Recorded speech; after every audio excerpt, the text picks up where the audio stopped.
ഔദുംബരം. ഔദുംബരം എന്ന് പറഞ്ഞാൽ അത്തിപ്പഴം. ഔദുംബർ എന്ന് പറഞ്ഞ സ്ഥലമുണ്ട് മഹാരാഷ്ട്രയിൽ. ദത്താത് ഭഗവാൻ അവതരിച്ച സ്ഥലം ഔദുംബരം. അവിടെ ഈ ചെടിയുണ്ട്, മഴ പോയ കാണാം, പുഴയുടെ തീക്കത്ത്. അപ്പോൾ ഔദുംബരം, ആ അത്തിക്കായയിൽ ഇരിക്കുന്ന അതിൻ്റെ ഉള്ളിലുള്ള പുഴുവിന് മശകം എന്ന് പറഞ്ഞാൽ ഇവിടെ സന്ദർഭത്തിൽ കൊതു എന്ന് അർത്ഥമുണ്ട്. ഇവിടെ ഇപ്പോൾ ഒരു പഴത്തിൻ്റെ ഉള്ളിൽ പുഴുവല്ലേ ഉണ്ടാവുക, കൊതു വന്നിരിക്കുമോ സാധാരണ? മലത്തിലൊക്കെയാണെന്ന് വെച്ചാൽ അതുപോലെ വ്രണങ്ങളിലൊക്കെ വെച്ചാൽ കൊതു വന്നിരിക്കും. അപ്പോൾ ഔദുംബരത്തിലിരിക്കുന്ന ആ അത്തിപ്പഴത്തിൻ്റെ ഉള്ളിലിരിക്കുന്നതായ ആ പുഴുവിന്, അത് പൊളിച്ചാൽ തിന്നാല്ല, നിറച്ച് പുഴുവായിരിക്കും, അത്രേ കൃമികളായിരിക്കും. അതിൽ എന്താ വിചാരം? അയ്യോ, അതിന് തോന്നും അത്രേ, ഇതിന്മീതേ കഥാപി സുഖമില്ല. എന്ത്? ഇതിനേക്കാൾ മേലൊരു സുഖമില്ല, ഇവിടെ പരമാനന്ദം. അതിലിങ്ങനെ പുളഞ്ഞ് പുളഞ്ഞ് പുളഞ്ഞ് പുളഞ്ഞ് പുളഞ്ഞ് അത്തിപ്പഴം കണ്ടിട്ടില്ലെങ്കിൽ അവിടെ വച്ചേക്കും. നമുക്ക് എവിടെങ്കിലുമൊക്കെ വ്രണം ശരീരത്തിലുണ്ടായാൽ അവിടെ പുഴുത്താൽ ആ പുഴുവിനെ അയ്യോ അതിനേക്കാൾ സുഖമില്ല അതിന്, ഇങ്ങനെ നത്തം. ഇതും നമ്മുടെ മനസ്സൊരു വ്യത്യാസമില്ല അത്രയും അർത്ഥം. ഒരു വശത്ത് വലിയ വേദാന്ത തത്വം, ചിന്ത, വിചാരമൊക്കെ. പക്ഷേ ആ ആത്മസുഖമോ ഈശ്വര സ്വരൂപത്തിൻ്റെ ചിന്തനത്തിലുള്ള സുഖമോ ഒന്നും അനുഭവിക്കാൻ വേണ്ടി മനസ്സ് പരിശ്രമിക്കണില്ല. മറിച്ച് മനസ്സെന്ത് ചെയ്യുന്നു?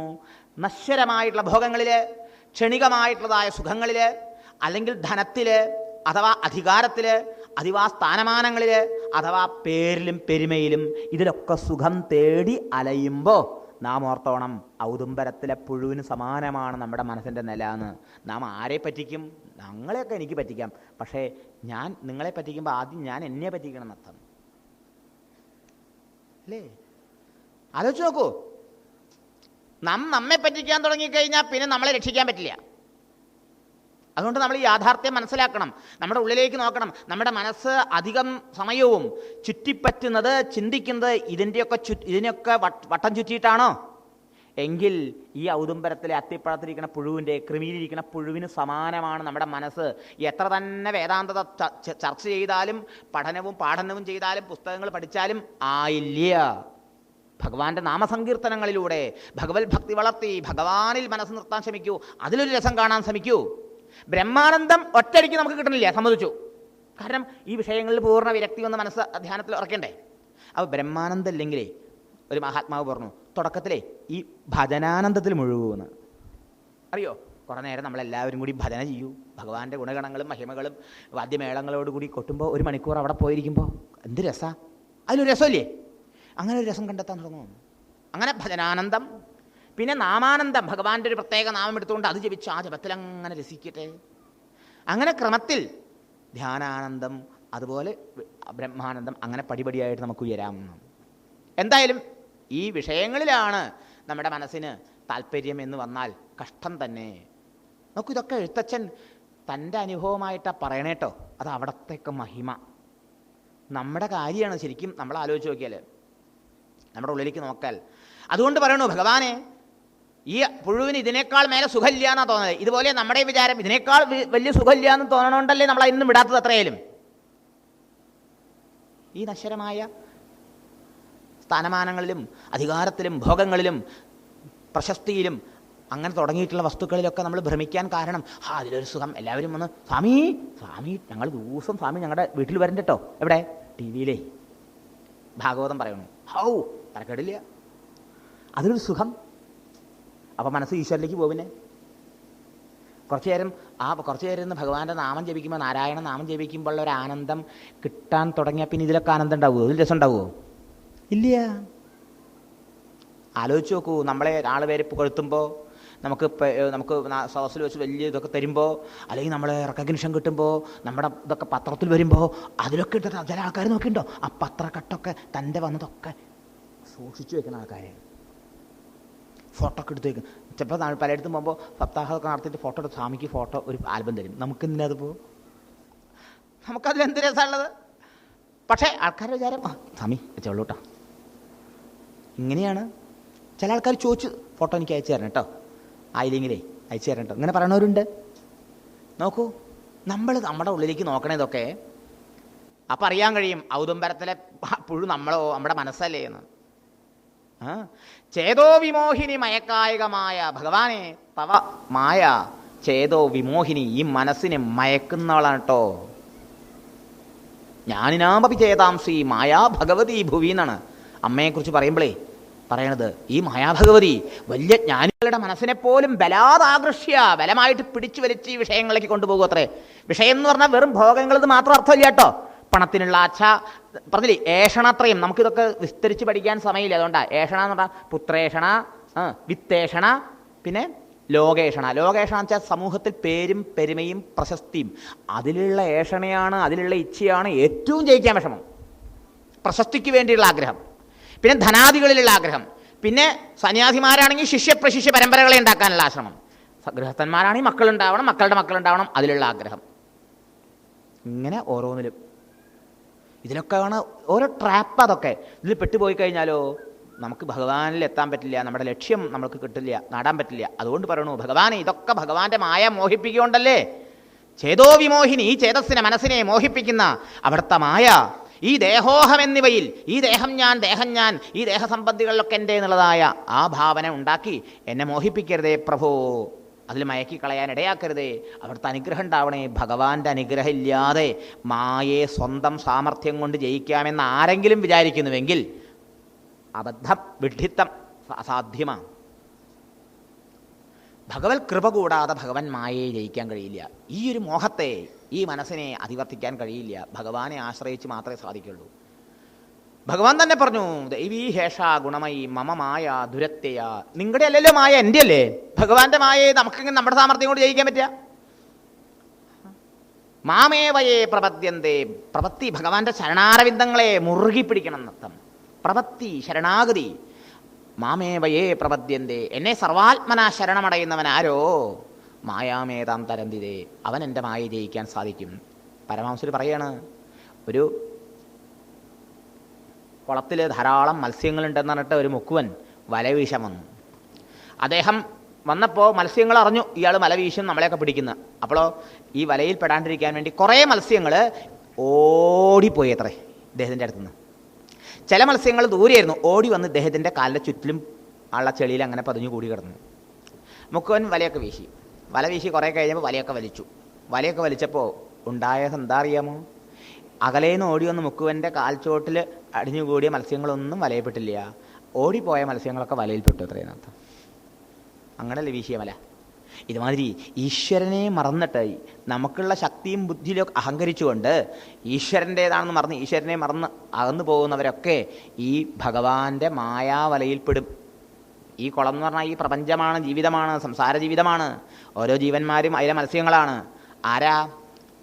ഈ ഭഗവാന്റെ മായയാകുന്ന വല ഭഗവാൻ വിരിക്കുന്നുണ്ട്, അതിൽ പെട്ടുപോകും അത്രയെന്നർത്ഥം. അതുകൊണ്ട് ഭഗവാനെ ആശ്രയിച്ചാൽ മായയെ ജയിക്കാം. പറയണു ഭഗവാനെ എത്രയെത്ര ആൾക്കാരാ അവിടുത്തെ മായയിലെ വലിയ കൊലകൊമ്പന്മാർ പോലും പെട്ടതെന്നാണ് പറയണേ. പിന്നെയാണോ ഞങ്ങളുടെയൊക്കെ കാര്യം? നമുക്ക് മായയൊന്നും വേടയൊന്നുമില്ല അങ്ങനെയൊക്കെ നമ്മൾ വിചാരിക്കും. നമ്മളതിനൊക്കെ മനസ്സിനെയൊക്കെ ജയിച്ചു എന്നൊക്കെ വിചാരിക്കും. പക്ഷെ അവിടെയാണ് നമ്മളെ ആ മായ രൂപിയായ മനസ്സ് നമ്മളെ ഭ്രമിപ്പിക്കുകയും കളിപ്പിക്കുകയും ചെയ്യാന്നർത്ഥം. ദേവേന്ദ്രനും ബ്രഹ്മാവ് മുതലായ ദേവതകൾ പോലും മോഹിച്ചു, ഭഗവാന്റെ മായയിൽപ്പെട്ടു. പിന്നെ അപ്പം ഞാനും നിങ്ങളും എന്ന് ചോദിക്കുകയാണ് എഴുത്തച്ഛൻ. അംഭോജ സംഭവനുമൻപോടു നീന്തിപത വൻമോഹവാരിധിയിലെന്നേടമോർത്തു മമാം വൻപേടി പാരമിവനമ്പോടടായ്വതിനു മുമ്പേ തൊഴാമടികൾ നാരായണായ നമാം നാരായണായ നമ നാരായണായ നമ നാരായണായ നമ നാരായണായ നമ നാരായണ സകല സന്താപനാശന ജഗന്നാഥ വിഷ്ണു ഹരി നാരായണായ നമ. പറയണു ഭഗവാനെ എന്നെ അവിടുത്തെ മായാമോഹത്തിൽ പെടാൻ ഇടയാക്കരുതേ. എന്നിട്ട് ഈ ഔദുംബരത്തിലെ ഈ അത്തിപ്പഴത്തിലെ പുഴുവിനെ പോലെ ഈ ബാഹ്യമായ വിഷയങ്ങളിലേക്ക് എൻ്റെ മനസ്സിനെ പിടിച്ചു വലിച്ചു കൊണ്ടുപോകരുതേ പ്രഭു. എനിക്ക് അവിടുത്തെ പദാരവിന്ദങ്ങളെ ആശ്രയിക്കാനും അങ്ങനെ അവിടുത്തെ കൃപ കൊണ്ട് അവിടുത്തെ മായ ജയിച്ച് അവിടുത്തെ സ്വരൂപത്തിൽ എൻ്റെ മനസ്സുറച്ച് അവിടുത്തെ സ്വരൂപമാണ് സമസ്തവും എന്നറിഞ്ഞ് ആ പരമാനന്ദത്തിൽ രമിക്കാൻ അനുഗ്രഹിക്കണമേ എന്ന് പ്രാർത്ഥിച്ചു. എന്താ അങ്ങനെ പറഞ്ഞത്? പണ്ട് ബ്രഹ്മാവിന് പോലും ഭഗവാന്റെ മായയിൽ പെടേണ്ടി വന്നു. ഭാഗവതത്തിൽ ഈ ബ്രഹ്മാവ് ഭഗവാന്റെ മായയിൽപ്പെട്ട് മോഹിച്ച കഥ ദേവേന്ദ്രൻ മായപ്പെട്ട് മോഹിച്ച കഥ ഒക്കെ ഇഷ്ടം പോലെയുണ്ട്. ഇതൊക്കെ പറയാൻ പോയപ്പോൾ ഇവിടെ സമയമില്ലല്ലോ, സൂചിപ്പിച്ചു പോകാനേ പറ്റുള്ളൂ എന്നർത്ഥം. ഇനി ഒരു 5-6 ശ്ലോകം ഉണ്ടല്ലോ, മുഴുവൻ ഭാഗവതം മുഴുവൻ പറയണം, എന്നാലേ ഇപ്പം ഇത് ഹരിനാമകീർത്തനം മുഴുവനാവുള്ളൂ. ബ്രഹ്മാവ് വിചാരിച്ചു, ബ്രഹ്മാവിനാണ് ഏറ്റവും വലിയ ആള്, സൃഷ്ടാവു ഞാൻ പാരിതിനീശൻ എന്നും മറ്റും നിനച്ചേൻ. ബ്രഹ്മാവ് തന്നെ പശ്ചാത്താപ വിവശനായിട്ട് അവസാനം ആ 7 വയസ്സായ ഉണ്ണിയുടെ കാലിൽ പിടിച്ച് കെട്ടി പൊട്ടിക്കരഞ്ഞുകൊണ്ട് പറയണത് അത് എന്താ? അത് മത്സ്യസ്തേയത്തിലേ 7 വയസ്സായ കൃഷ്ണൻ അത്ഭുതങ്ങൾ കാണിക്കണു. ഈ കൃഷ്ണൻ മനുഷ്യനല്ലേ, ഈ കൃഷ്ണൻ എത്രയൊക്കെ ദേവതകൾ സ്തുതിക്കണു. കൃഷ്ണനെ പരീക്ഷിക്കാൻ വേണ്ടി എന്തായി, കുട്ടികളൊക്കെ ഊണ് കഴിച്ചുകൊണ്ടിരിക്കുന്ന സമയത്ത്, വനഭോജനം ചെയ്തുകൊണ്ടിരിക്കുന്ന സമയത്ത് പശുക്കുട്ടികളെ മറച്ചു വെച്ചു ബ്രഹ്മാവ്. കൃഷ്ണൻ അറിഞ്ഞു ബ്രഹ്മാവ് വന്നിരിക്കുകയാണ്. ആട്ടെ, എത്രയായാലും ഉണ്ണിയല്ലേ, എൻ്റെ ഉണ്ണിയല്ലേ, മോഹം സാധിച്ചോട്ടെ, അച്ഛനമ്മമാർ സാധിപ്പിക്കണം, പറഞ്ഞു കൊടുക്കണം, ചെയ്യണ മതി. ഭഗവാൻ വിചാരിച്ചു അദ്ദേഹത്തിന് പശുക്കുട്ടികളെ മാത്രമല്ല ഈ ഗോപക്കുട്ടികളെയും കൂടി മറച്ചു വെച്ചിട്ട് എന്നെ ഒന്ന് അബദ്ധാക്കണം എന്ന മോഹം. ഭഗവാൻ കുട്ടികളോട് പറഞ്ഞു. കുട്ടികളൊക്കെ പശുക്കുട്ടികളെ ആട്ടാനായിട്ട് എണീറ്റ സമയത്ത് ഭഗവാൻ പറഞ്ഞു, കൃഷ്ണൻ പറഞ്ഞു, നിങ്ങളൊന്നും പോകണ്ടെന്ന്, ഞാൻ ഒറ്റയ്ക്ക് പോയിട്ട് ആട്ടാന്ന് പറഞ്ഞിട്ട് കൃഷ്ണൻ അവിടുന്ന് ആ പശുക്കുട്ടികളെ ആട്ടാൻ പോയി. അവിടെ പോയി ആ പശുക്കുട്ടികളുടെ പേരൊക്കെ ഓരോന്ന് പറഞ്ഞ് വിളിച്ചു കൃഷ്ണൻ. അതെന്തിനാ? കൃഷ്ണൻ അറിയാൻ താൻ ഇവിടെ ഇരിക്കുമ്പോൾ ബ്രഹ്മാവിൻ്റെ മായ ഇവിടെ ഏൽക്കില്ല, ബ്രഹ്മാവിന് മറക്കാൻ പറ്റില്ല അവരെന്ന്. കൃഷ്ണൻ അങ്ങോട്ട് മാറിയതും ബ്രഹ്മാവ് വന്ന് ഈ ഗോപക്കുട്ടികളെയും മറച്ചു വെച്ചു മായയിൽ. കൃഷ്ണനോ ബ്രഹ്മാവ് ഇവിടെ മറച്ചു, അതിന് സൗകര്യപ്പെടുത്തി കൊടുത്തതാ, അതൊന്നും ഈ ബ്രഹ്മാവ് അറിയണില്ല. ഭഗവാൻ അവിടെ ചെന്നു പശുക്കുട്ടികളെ വിളിച്ചു, അവർ കണ്ടില്ല. പശുക്കുട്ടികളില്ല അവിടെയെന്ന് ഗോപക്കുട്ടികളോട് പറയാനെന്ന വ്യാജേന, അവിടുത്തെ അഭിനയല്ലേ ഇതൊക്കെ, തിരിച്ചു വന്ന് ഗോപക്കുട്ടികളെ ഇരുത്തി ഊണ് കഴിച്ചുകൊണ്ടിരുന്നിടത്ത് വന്നപ്പോൾ ഗോപക്കുട്ടികളും ഇല്ല. ഗോപക്കുട്ടികളും പശുക്കുട്ടികളും കാണാണ്ട് പെരുങ്കാട്ടില് ആ 7 വയസ്സായ ഒരു കൊച്ചുകുട്ടി പെട്ടാലത്തെ സ്ഥിതി ഒന്ന് ആലോചിച്ച് നോക്കൂ. അതുപോലെ അങ്ങോട്ട് അഭിനയിച്ചു കൃഷ്ണൻ. പാതി ഉണ്ട ചോറുരുളയും കയ്യിൽ വെച്ച് പശുക്കുട്ടികൾ കൂട്ടുകാരുടെ പേര് വിളിച്ച്, പശുക്കുട്ടികളുടെ പേര് വിളിച്ച്, ദാ വിഷണ്ണനായി വ്യസനിച്ചുകൊണ്ട് നിങ്ങളെല്ലാവരും എന്നെ ഒറ്റയ്ക്കാക്കിയിട്ട് എവിടെ പോയി എന്നുള്ള നിലയിൽ ആ കാട്ടിലങ്ങനെ അലഞ്ഞു തിരിയണതായ കഥ രംഗം അവിടെ വർണ്ണിച്ചു. ഇത് കണ്ടു ബ്രഹ്മാവ് മുകളിൽ നിന്നിട്ട്, നോക്കട്ടെ എത്രയുണ്ടെന്ന് നോക്കട്ടെ. ബ്രഹ്മാവ് ഒരു പോക്ക് കഴിഞ്ഞിട്ട് വന്നത് 1 കൊല്ലം കഴിഞ്ഞിട്ടാ. കൃഷ്ണനോ ബ്രഹ്മാവ് പോയിന്ന് ഉറപ്പായില്ലേ, ഉടനെ സർവം ബ്രഹ്മമയം ഗിരോംഗവരദഃ സർവസ്വരൂപോ ബഭൗ. സർവം ബ്രഹ്മമയമെന്ന് വേദം പറയണു, വാസുദേവ സർവമിതി എന്ന് ഭഗവത്ഗീത പറയണു, സർവം വിഷ്ണുമയം ജഗതെന്ന് വിഷ്ണു പുരാണം പറയണു, ഈശാവാസം ഇതം സർവം എന്ന് ഉപനിഷത്ത് പറയണു. യാതൊന്നു കൺമത നാരായണ പ്രതിമാന്ന് നമ്മുടെ എഴുത്തച്ഛൻ ഹരിനാമകീർത്തനത്തിൽ പറയണു. പുരുഷ ഏവ ഇതകം സർവെന്ന് വേദസാരമായ ഋഷുസൂക്തം പറയണു. ഇതൊക്കെ സത്യമെന്ന് നമുക്ക് കാണിച്ചു തന്നു. എത്ര ഗോപക്കുട്ടികളും എത്ര പശുക്കുട്ടികളും ഗോകുലത്തുനിന്ന് വന്നിരുന്നോ അത്രയുമായിട്ട് അങ്ങോട്ട് മാറിയും മതിയോ? അവരുടെ കൊമ്പ്, കുഴല്, ഉറി, ഉടുപ്പ്, നിറം, സ്വഭാവം ഒന്നിനുമെങ്കിലും വ്യത്യാസം തോന്നണ്ടേ? എന്നിട്ടോ താൻ തന്നെയായ കൂട്ടുകാരോടുകൂടി കളിച്ചുകൊണ്ട് താൻ തന്നെയായ പശുക്കുട്ടികളെ മേച്ചുകൊണ്ട് വൈകുന്നേരം വരെ നടന്ന് വൈകുന്നേരമായപ്പോൾ തിരിച്ചു ഗോകുലത്തിലേക്ക് എഴുന്നള്ളി. ഒരു തള്ളപ്പശുവിനോ ഒരു ഗോപനോ ഗോപിക്കുമെങ്കിലും സംശയം വേണ്ടേ ഇത് ഞങ്ങളുടെ കുട്ടികളല്ലാന്ന്? ഇങ്ങനെ 1 കൊല്ലക്കാലം കൃഷ്ണൻ സ്വയം പോയി അവരിലൊക്കെ പരമപ്രേമ ആനന്ദാനുഭൂതി ഉണ്ടാക്കി കൊടുത്തുകൊണ്ട് 1 കൊല്ലം കഴിഞ്ഞ് തിരിച്ചു വരും. 1 കൊല്ലം കഴിഞ്ഞ് ബ്രഹ്മാവ് തിരിച്ചു നോക്കാൻ വരുമ്പോഴാണ് അതാ പശുക്കുട്ടികളൊക്കെ അവിടെ നിൽക്കണു, മേഞ്ഞുകൊണ്ടിരിക്കണു. ഗോപക്കുട്ടികളുടെ കൂടെ കൃഷ്ണൻ കളിച്ചുകൊണ്ട് നിൽക്കണു. ബ്രഹ്മാവിന് ആശ്ചര്യമായി. ഇവരെയൊക്കെയല്ലേ ഞാൻ മറച്ചു വെച്ചത്, അപ്പം ഞാൻ മറച്ചു വെച്ചവരവിടെ ഇല്ലേ എന്ന് ബ്രഹ്മാവ് തിരിഞ്ഞു നോക്കിയപ്പോൾ ബ്രഹ്മാവ് മായയിൽ ഒളിപ്പിച്ചവരൊക്കെ അവിടെ ഉണ്ട്. അപ്പം പിന്നെ ഇവിടെ ഞാനിപ്പോൾ കണ്ടതോ എന്നറിയാൻ വേണ്ടി ആ വൃന്ദാവനത്തേക്ക് നോക്കുമ്പോഴോ ആ വൃന്ദാവനത്തിൽ കണ്ട ഓരോ പശുക്കുട്ടികളും ഓരോ ഗോപക്കുട്ടികളും വൈകുണ്ഠമൂർത്തികളായിട്ട് അങ്ങോട്ട് മാറണു. ആദിശേഷന്റെ പര്യങ്കത്തിൽ പള്ളി കൊള്ളുന്ന ദാ അനന്ത പത്മനാഭസ്വാമി, ദാ അനന്തന്റെ പുറത്ത് പള്ളി കൊള്ളുന്നതായ മഹാവിഷ്ണു, സുനന്ദനന്ദാദി പാർഷന്മാർ ഒരു വശത്ത്, ഭൂദേവി ശ്രീദേവി ഒരേ ഭാഗത്ത്, നാരദാദി ഋഷീശ്വരന്മാർ ഒക്കെ ഭഗവാനെ സ്തുതിച്ചുകൊണ്ട് വാഴ്ത്തിക്കൊണ്ട് നിൽക്കണു. ആ മഹാവിഷ്ണുവിൻ്റെ നാഭിയിലുണ്ടായ താമരയിൽ നിന്ന് 4 മുഖമുള്ള ബ്രഹ്മാവ് 4 മുഖം കൊണ്ടും വേദമന്ത്രങ്ങളെ കൊണ്ട് ഭഗവാനെ ആരാധിച്ചുകൊണ്ട് സ്തുതിച്ചുകൊണ്ട് നിൽക്കണു. ഇങ്ങനെ അനന്തകോടി ബ്രഹ്മാണ്ഡമൂർത്തികളെ കണ്ടു. അനന്തകോടി ബ്രഹ്മാണ്ഡ നായകനേ ശരണമയ്യപ്പന്നല്ലേ അർത്ഥം അറിഞ്ഞില്ലെങ്കിലും പറയല്. അതായി ഭഗവാൻ അനന്തകോടി ബ്രഹ്മാണ്ഡ നായകന്മാരായ ബ്രഹ്മാജിമാരെ കണ്ട് വിഷ്ണു സ്വരൂപങ്ങളെയും തൻ്റെ തന്നെ സ്വരൂപങ്ങളെയും കണ്ട് ബ്രഹ്മാവിനാകെ തലകറങ്ങിയെന്നാ. അപ്പം ഞാൻ ഏത് ബ്രഹ്മാവാ? ഇവിടെ അനന്തം ബ്രഹ്മാക്കളെ കാണുന്നതേ. ബ്രഹ്മാവിനാകെ പരവശനായി. എന്ത് കുറച്ച് കഴിഞ്ഞ് നോക്കുമ്പോൾ ഇതൊന്നുമില്ല കേട്ടോ. വൈകുണ്ഠമൂർത്തികളും ഇല്ല, തുതിക്കലും ഇല്ല, ഒന്നുമില്ല. വൃന്ദാവനത്തിൽ കാട്ടിൽ ഒറ്റപ്പെട്ട വിഷമം കൊണ്ട് സങ്കടം കൊണ്ട് പാതി കൊണ്ട ചോറുരുളയായിട്ട് കൂട്ടുകാരുടെയും ഗോപക്കുട്ടികളുടെയും പേര് വിളിച്ച് കരഞ്ഞുകൊണ്ടിറക്കണ കൃഷ്ണനെയും കണ്ടു. ഹാവു ബ്രഹ്മാവ് പാഠം നല്ലോണം പഠിഞ്ഞു. പിന്നെ പശ്ചാത്താപ വിവശനായിട്ട് കൃഷ്ണൻ്റെ കാൽ വീണു, പൊട്ടിക്കരയണു, നമസ്കരിക്കണു, സ്തുതിക്കണു. മനോഹരമാണ് ആ രംഗമൊക്കെ നൃത്തം.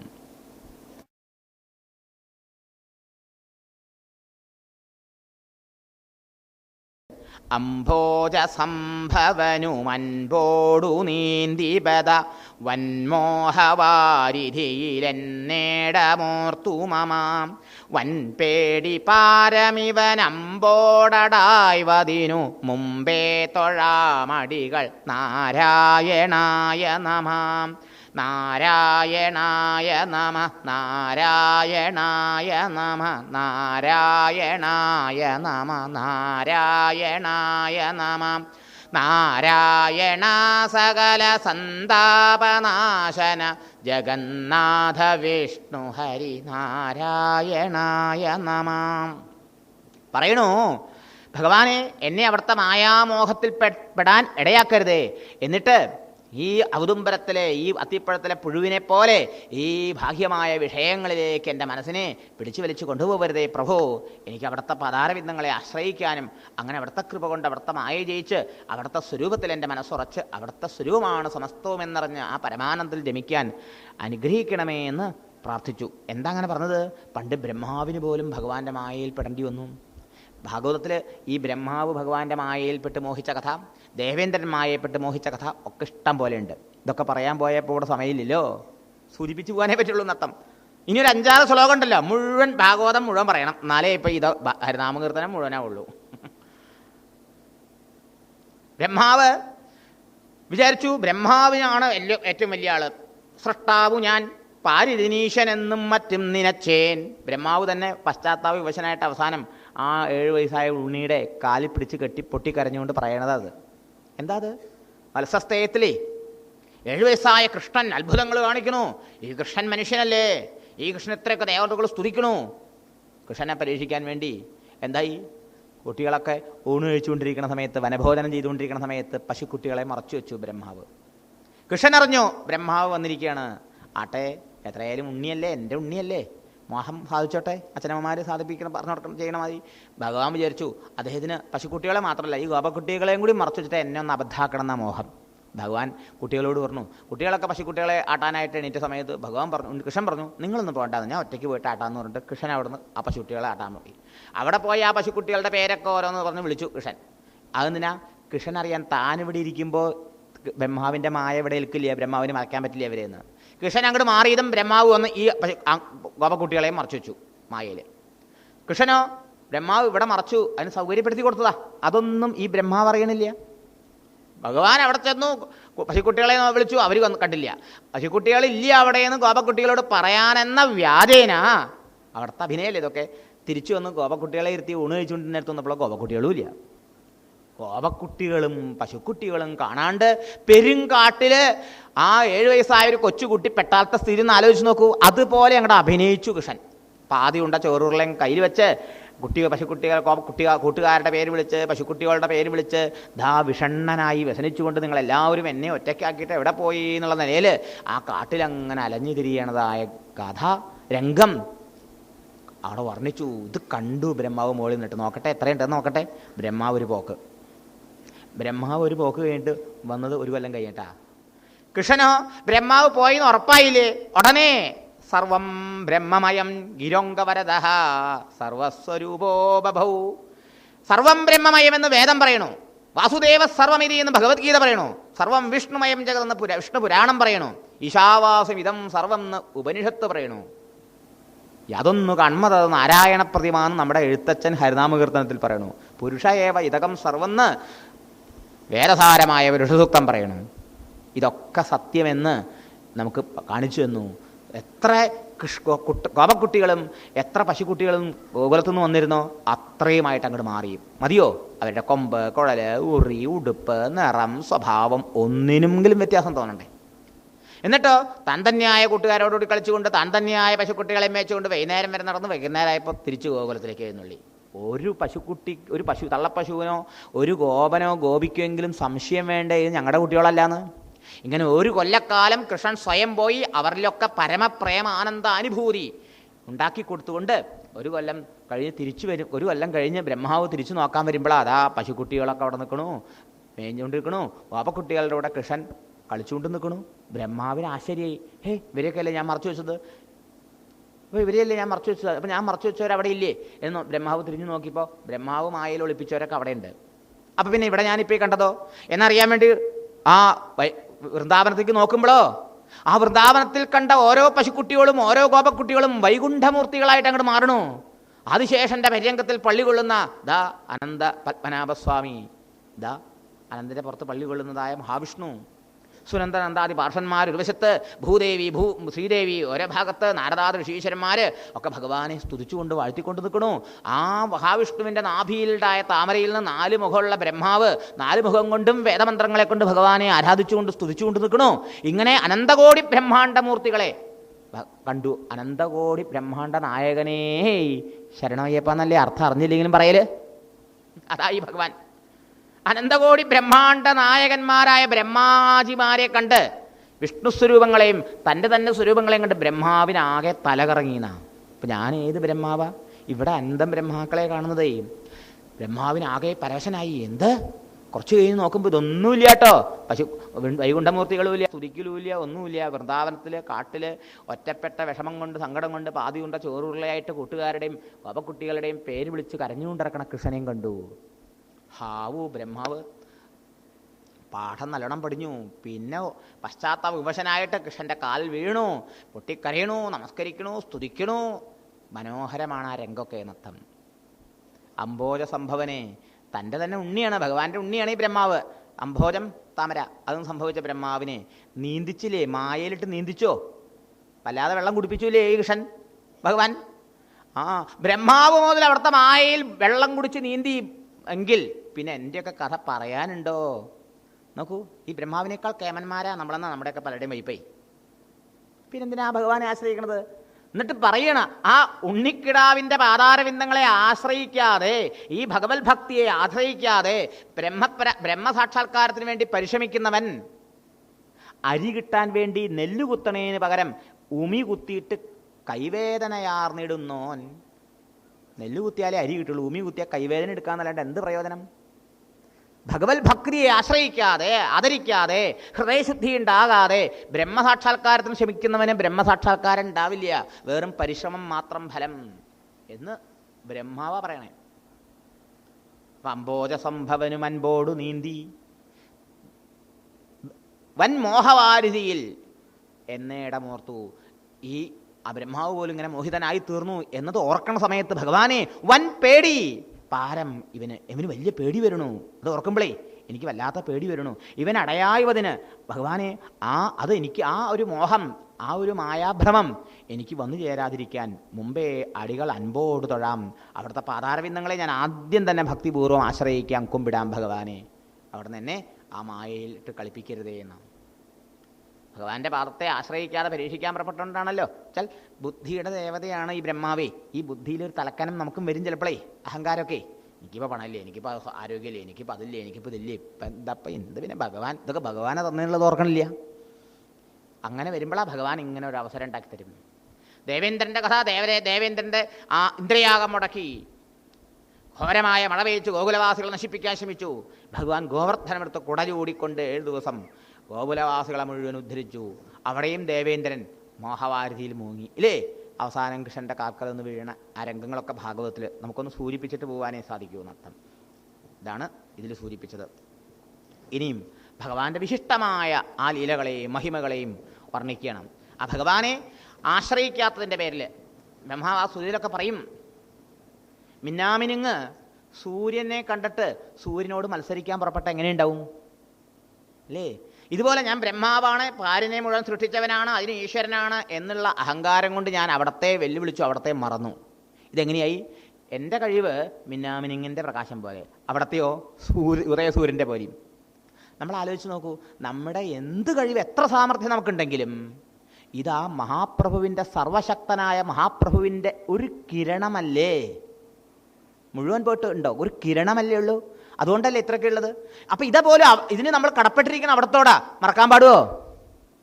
അതുകൊണ്ട് നയൽ പ്രസാദായുധ ഭാഗലേശം അന്യേജ ദേവാ ഗുരവോ ജനാസ്വയം കർത്തും സ്വമേതാ പ്രഭവന്തി പുംസഹ തം ഈശ്വരം ത്വാം ശരണം പ്രപദ്യേ.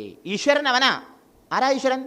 യാതൊരുവൻ്റെ കൃപാ കടാക്ഷലേശം 1000-1% സാന്നിധ്യവും അനുഗ്രഹവും ആ കിരണവും ഇല്ലെങ്കിൽ ദേവന്മാർക്കോ ഋഷിമാർക്കോ അല്ലെങ്കിൽ മനുഷ്യർക്കോ സമസ്ത ജീവരാശികൾക്കോ ഒന്നും കർത്തും സമേത ഒന്നും ചെയ്യാൻ അനങ്ങാൻ പോലും കഴിയില്ലയോ, ആ ഭഗവാനെൻ്റെ നമസ്കാരം. ഇതോർക്കുമ്പോൾ എൻ്റെ കഴിവൊന്നുമില്ല, എനിക്ക് എന്തെങ്കിലും കഴിവും സാമർഥ്യം ഉണ്ടെങ്കിൽ അത് മുഴുവൻ അവിടുത്തെ കഴിവും സാമർഥ്യവും അവിടെ നിന്ന് തന്നെ അനുഗ്രഹിച്ചത്, അതുകൊണ്ട് അവിടത്തെ ഞാൻ ആരാധിക്കുന്നു എന്ന ഭാവന ഈ ദേഹബോധമുള്ളിടത്തോളം കാലം നമുക്കുണ്ടായിക്കോണം. വീഴ്ച ഉണ്ടാവാണ്ടിരിക്കണമെങ്കിൽ എന്നർത്ഥം. ഇതിവിടെ ഓർമ്മിപ്പിച്ചു. ഇനി ഭഗവാനെ ഭജിച്ചാൽ എത്ര മഹാപാപം ചെയ്യട്ടെ, എത്ര അധപ്പതനം ചെയ്യട്ടെ, എത്ര തെറ്റുപറ്റട്ടെ, ഭഗവാൻ ആ ഭക്തനെ ഉദ്ധരിക്കും, അനുഗ്രഹിക്കുന്നു കാണിക്കാൻ അജാമിള കഥ പറയുകയാണ് എഴുത്തച്ഛൻ അടുത്ത ശ്ലോകത്തിൽ. അപ്പാശവും വടിയുമായി കൊണ്ട ജാമിളനെ മുൽപ്പാടു ചെന്നു കയറിട്ടോരു കിങ്കരരെ പിൽപ്പാടു ചെന്നധ തടുത്തോരു നാൽവരെയും അപ്പോലെ നൗമി ഹരി നാരായണായ നമാം നാരായണായ നമ നാരായണായ നമ നാരായണായ നമ നാരായണായ നമ നാരായണ സകല സന്താപനാശന ജഗന്നാഥ വിഷ്ണു ഹരി നാരായണായ നമാം. ഇവിടെ അജാമിള കഥ പറയാം. ആ പാശവും വടിയും ആയിക്കൊണ്ട് യമദൂതന്മാര് അജാമിളനെ മുൽപ്പാട് പണ്ട് ചെന്ന് കയറിട്ടു ആ ജീവനെ കൊണ്ടുവരാൻ. അജാമിളൻ കന്യകുബ്ജം എന്ന് പറഞ്ഞ ദേശത്ത് അജാമിളൻ എന്ന പേരായിട്ട് ബ്രാഹ്മണൻ. കുട്ടിക്കാലത്ത് നല്ല സംസ്കാരത്തോടെ അദ്ദേഹം ജീവിച്ചു, ഈശ്വരഭക്തിയോടൊക്കെ ജീവിച്ചു. യൗവനയുക്തമായ പ്രായത്തിലാണ് അദ്ദേഹത്തിന് അധപ്പതനം ഉണ്ടായത്. അത്രേ അദ്ദേഹം അഗ്നിസാക്ഷിയായി വിവാഹം കഴിച്ച പത്നിയെ ഉപേക്ഷിച്ചു. വയസ്സന്മാരായ വൃദ്ധന്മാരായ അച്ഛനമ്മമാരെ ഉപേക്ഷിച്ചു, സംരക്ഷിച്ചില്ല. അവർ സമ്പാദിച്ച ധനം കൂടിയും കട്ടുകൊണ്ടുവന്ന് ഈ ഒരു വേശ്യയ്ക്ക് കൊടുത്ത് വേശ്യയായിട്ട് അങ്ങനെ കൂടി. അത് കഴിഞ്ഞു പിന്നെയും ധാരാളം സമ്പത്ത് ആവശ്യപ്പെട്ടു. ന്യായമായും അന്യായമായും കട്ടം മേടിച്ചും പലതരത്തിലുള്ള അധർമ്മ മാർഗത്തിലൂടെ സമ്പത്തൊക്കെ കൊണ്ടുവന്ന് ഈ വേശ്യയെ പുലർത്താൻ തുടങ്ങി. ആ വേശ്യയിൽ 10 ഉണ്ണികളും ഉണ്ടായത്രയും അർത്ഥം. ഏതോ സുഹൃത വിശേഷം കൊണ്ട് അദ്ദേഹത്തിന് ഇളയ പുത്രന് നാരായണെന്ന് പേരിടാൻ തോന്നിയത്. സ്വാഭാവികമായിട്ടും ഇളയ കുട്ടിയോട് വാത്സല്യം കൂടും അച്ഛനമ്മമാർക്ക്. ഇവനെ എപ്പോഴും കാണണം, നാരായണനെ ഒപ്പം കാണണം, നാരായണനെ ഒപ്പം ഉണ്ടാവണം, നാരായണനെ ഒപ്പം കിടത്തും, നാരായണനെ ഒപ്പം ഊട്ടും. ഇങ്ങനെയൊക്കെയാണ് അജാമിളൻ്റെ ഒരു പതിവ്. വയസ്സ് 88ആയി, മരിക്കേണ്ട സമയമായി. അദ്ദേഹത്തിൻ്റെ ഈ ജീവിതത്തിൽ ചെയ്ത ആ പാപകർമ്മങ്ങളുടെയൊക്കെ കണക്ക് നോക്കിയിട്ട് അവിടുന്ന് യമധർമ്മൻ തൻ്റെ ഭൃത്യന്മാരെ അയച്ചു ഈ ജീവനെ കൊണ്ടുപോകാൻ വേണ്ടിയിട്ട്. ഇവിടെ യമദൂതന്മാരെ 3 പേര് ഭയങ്കരന്മാരായ ആളുകൾ അവരെ കണ്ട് ഭയാനകമായ ഭീഭത്സമായ അവരെ രൂപം കണ്ടിട്ട് അജാമിളനാകെ നടുങ്ങിപ്പോയി എത്രയും അർത്ഥം.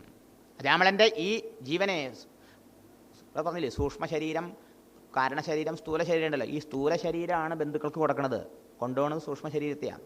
സൂക്ഷ്മ ശരീരമാണല്ലോ പോണത്. അതിന് ആദിവാഹിക ശരീരം എന്നൊക്കെ പറയും. കൂടുതൽ അറിയേണ്ട ഒരു ഗരുഡ പുരാണം വായിച്ചാൽ മതി. എങ്ങനെ പോവും, എവിടെ പോവും, ആ വഴിക്ക് എന്തൊക്കെ ഉണ്ട് കാണാൻ, അനുഭവിക്കുക എന്നൊക്കെ വിസ്തരിച്ച് പറയേണ്ടത്. കൂടുതൽ ജിജ്ഞാസയുള്ളവർ ഗരുഡ പുരാണം പിടിച്ചോളൂ. ഇവിടെ പത്രമൊന്നും പറയാൻ ആവശ്യം